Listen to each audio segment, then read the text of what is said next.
Welcome to the Springfields Festival Gardens Summer Dahlia collection for 2022. You'll find here 120 different varieties of gorgeous dahlias across 15 acres in 22 garden beds. 200 dahlias have been pot grown, and during early May the other 1,400 have been early planted. As I walk through the gardens, I can see the most gorgeous array of dahlias. Wonderful colours, different shapes, different sizes, absolutely exquisite dahlias. And this is Andy Boyton. Andy is the head gardener here at Springfields, responsible for the dahlia collection. And Andy's going to talk to us about some of his favourite dahlias and explain about their classifications. Here we have a little selection of just some of the varieties that we grow at Springfields. We've got probably about 130 varieties that we know of. We've got some varieties that are in pots that we are waiting for them to flower to name. That does happen, that when we lift them that they lose a label. So that's what we do. We pop them up and we grow them on until we know what they are. We don't have all the classifications here. There are 14 classifications of dahlia. Flowers are classified for a couple of reasons: to define the flowers of the type. And generally, as dahlias have been bred, obviously from a single one like this, which is very close to the original species dahlia that came from Mexico, these wonderful colours have evolved, and it's been necessary now to actually classify them into their various groups. So we've got, as I said here, the singles, we've got pom-poms and ball dahlias and decorative dahlias. By far our biggest group of dahlias we have. They seem to be the ones that are more promoted, and we've got these dinner plate ones here, which you can see are these very, very large exuberant flowers that are massive beakers. So as its name suggests, dinner plate is where they are. But these actually are decorative dahlias. They are the same as the smaller decorative dahlias there, but they just happen to be that much bigger. And they are actually on their own, not on their own classification, but still included within that. We have cactus flowers, which have semi-cactus like this one, which has this lovely tubular flower through it.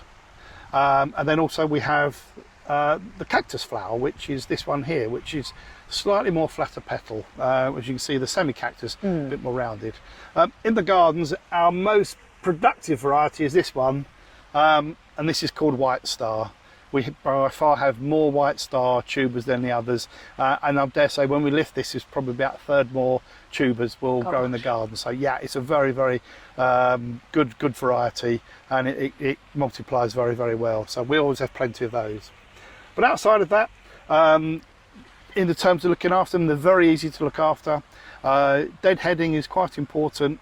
They can be affected by earwigs. What you can do there is have a bamboo cane with a bit of straw inside in a pot on a stick, and basically the earwigs will go in there, and all you need to do is just knock them out and relocate them if you didn't want to kill them. But obviously that's up to you. But that's a way of controlling them. Blackfly can be a bit of an issue, so just be careful of the sprays you use, especially where we've got bees.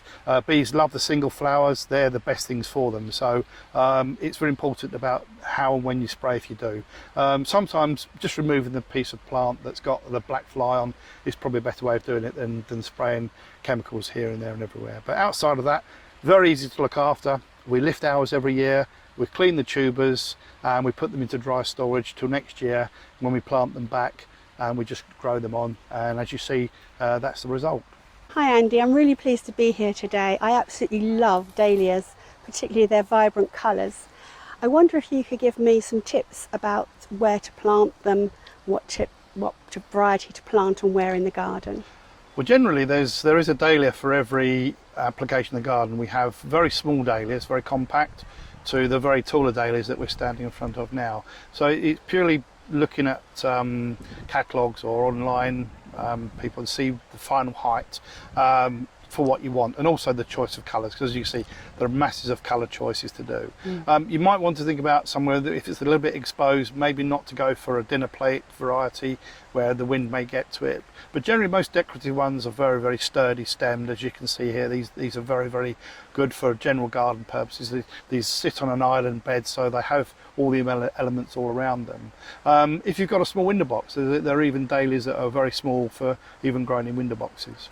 Beautiful. I also love to cut flowers, Are there any particular varieties that would be suitable for cutting? Yeah, again, I always tend to go for the decorative types like these. The cactus are very good.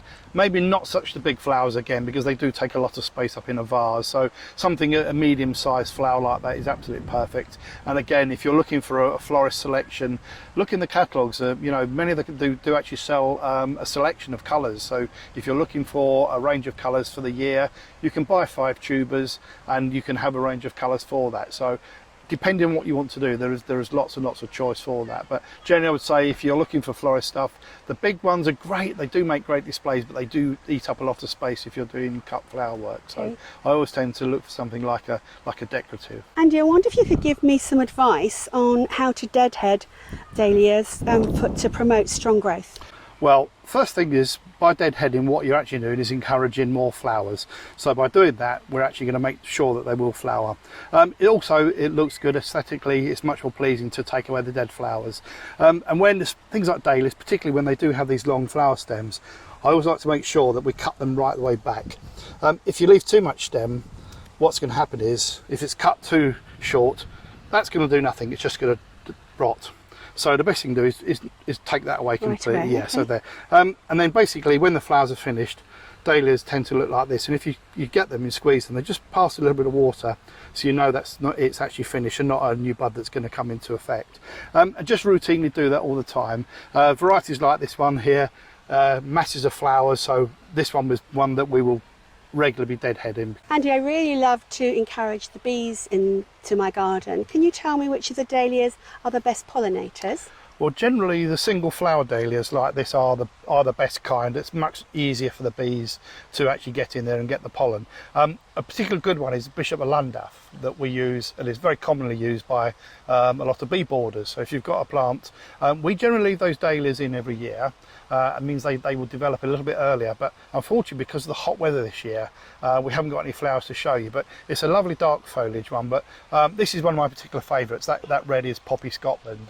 But these are very good, and the single ones are generally recognised to be the best pollinators for bees and insects. So yeah, that's what we tend to use and encourage. The more decorative ones really are more that, and they are much harder for bees to actually get any pollen from. So always trying it if you want to pollinate a border, single flowers are your best bet.